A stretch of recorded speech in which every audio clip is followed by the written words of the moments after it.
డబ్బు ఆశ చూపి కిడ్నీ దొబ్బేశారు. గిరిజనుల కిడ్నీలే వాళ్ళ టార్గెట్.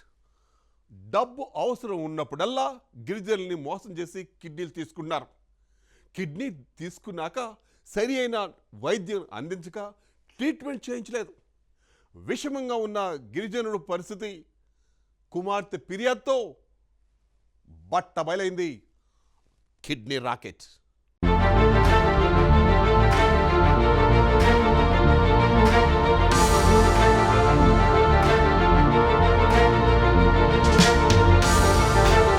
ఓ రైతుకు పొలం డబ్బు ఆశ చూపి అతడి నుంచి కిడ్నీ తీసుకున్న ఘటనపై సమగ్ర విచారణ జరిపించి నివేదిక అందజేయాలని ఉన్నతాధికారులను రాష్ట్ర వైద్య ఆరోగ్య శాఖ మంత్రి దామోదర రాజనరసింహ ఆదేశించారు.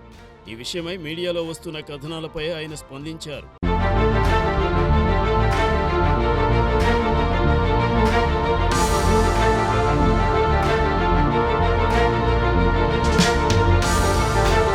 మహబూబాబాద్ జిల్లా కురవి మండలంలోని రాజోలు గ్రామ శివారు పోలంపల్లి తండాకు చెందిన గిరిజన రైతు ధరావత్ చిట్టిబాబుకు పొలం డబ్బు ఆశ చూపి అతని కిడ్నీ తీసుకున్న ఘటనపై ఆయన ఆగ్రహం వ్యక్తం చేశారు. ఈ ఘటనపై మెడికల్ ఎడ్యుకేషన్ డైరెక్టర్తో ఫోన్లో మాట్లాడి తక్షణమే విచారణకు ఆదేశించారు.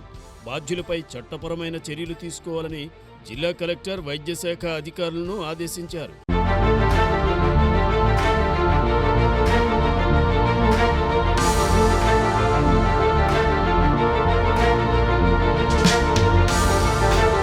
పొలం కొనిస్తాం, డబ్బులు కూడా ఇస్తామంటూ ఆశ చూపి ఓ గిరిజనుడి నుంచి కిడ్నీ తీసుకున్నారు. కిడ్నీ ఇచ్చిన తరువాత అతనికి సరైన ట్రీట్మెంట్ ఇప్పించకపోవడంతో ప్రస్తుతం ఆ గిరిజనుడి ఆరోగ్యం విషమించింది. ఆసుపత్రిలో చికిత్స పొందుతున్నాడు. విషయం తెలుసుకున్న కుమార్తె పోలీసులకు ఫిర్యాదు చేయడంతో అసలు విషయం వెలుగులోకి వచ్చింది.